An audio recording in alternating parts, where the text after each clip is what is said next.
this perfect love.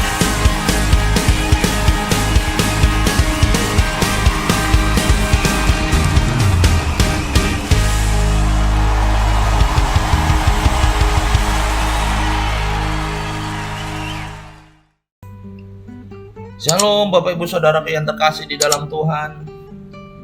Ayub 42 ayat yang ke-7. Demikian firman Tuhan. Firman Tuhan kepada Elifas orang Teman. Murkaku menyala terhadap engkau dan terhadap kedua sahabatmu, karena kamu tidak berkata benar tentang aku seperti hambaku Ayub. Alkitab menanggapi masalah penderitaan dengan amat sangat serius. Dan Alkitab memberikan sudut pandang dalam menghadapi mengenai permasalahan ini. Catatan yang ditulis pada kitab Ayub memberikan sumbangan penting mengenai masalah penderitaan. Kitab Ayub dimulai dengan catatan-catatan yang berisi mengenai dua tema yang berbeda.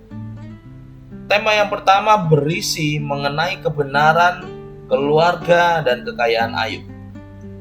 Tema yang kedua berisi mengenai ruang dewan surgawi, tempat Allah dan iblis membahas Ayub. Di dalam catatan kitab Ayub, jelas bahwa derita Ayub terjadi atas izin Allah. Ayub didera dengan berbagai cobaan dan malapetaka. Dengan musnahnya ternak, budak, anak laki-laki, dan perempuan. Dan juga kesehatan Ayub. Kemudian datanglah ketiga penghibur yang awalnya mereka duduk di tanah bersama Ayub selama 1 minggu. Mereka menemani Ayub tanpa berkata apa-apa.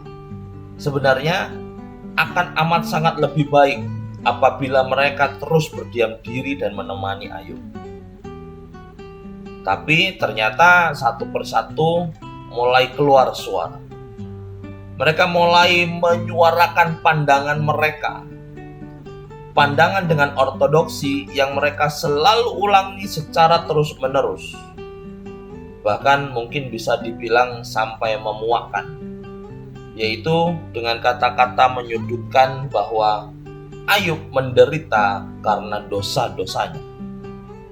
Elifas berkata pada Ayub 15 ayat yang ke-20 bahwa orang fasik menggeletar sepanjang hidupnya. Sedangkan Bildad berkata di dalam Ayub 18 ayat yang ke-5, bagaimanapun juga terang orang fasik tentu padam. Sedangkan Zofar berkata di dalam Ayub 20 ayat yang ke-5 bahwa sorak-sorai orang fasik hanya sebentar saja. Apa yang ketiga temannya ucapkan dan utarakan seolah-olah Ayublah menjadi orang fasik. Ayub memiliki begitu banyak dosa, dan oleh karena dosa itu Ayub menerima penghukuman dari Allah. Di sisi lain, Ayub bisa dikatakan salah karena perilaku Ayub yang terus-menerus berkubang dalam rasa mengasihani diri sendiri. Namun di salah satu sisi, Ayub juga benar, sebab Ayub menolak ajaran teman-temannya. Disinilah Allah mengukuhkan penilaiannya atas Ayub. Allah melihat respon Ayub. Allah melihat bagaimana Ayub menjawab dan menepis semua apa yang disodorkan oleh teman-temannya. Ayub tetap berpegang teguh dengan imannya bahwa Allah tidak pernah meninggalkan Ayub. Oleh sebab itu, Ayub 42 ayat yang ke-7, Allah mengatakan bahwa Allah murka dengan kebodohan ketiga teman Ayub.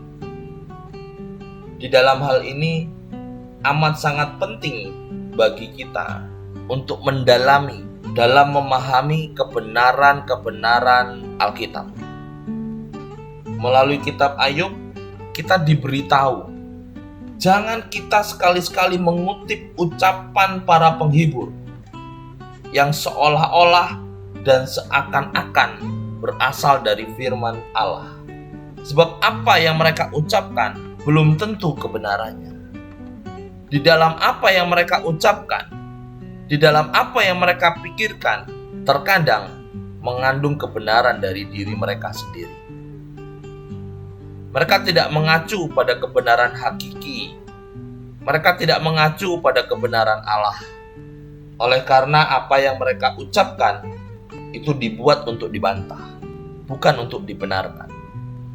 Oleh sebab itu, berhati-hatilah dalam kita berjalan dengan para penghibur yang ada di tengah-tengah kita. Banyak para penghibur tidak bertemakan dengan kebenaran.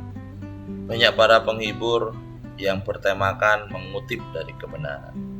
Bahkan ada para penghibur yang sama sekali tidak membawa kebenaran. Sebab kebenaran itu hanya ada di dalam Allah.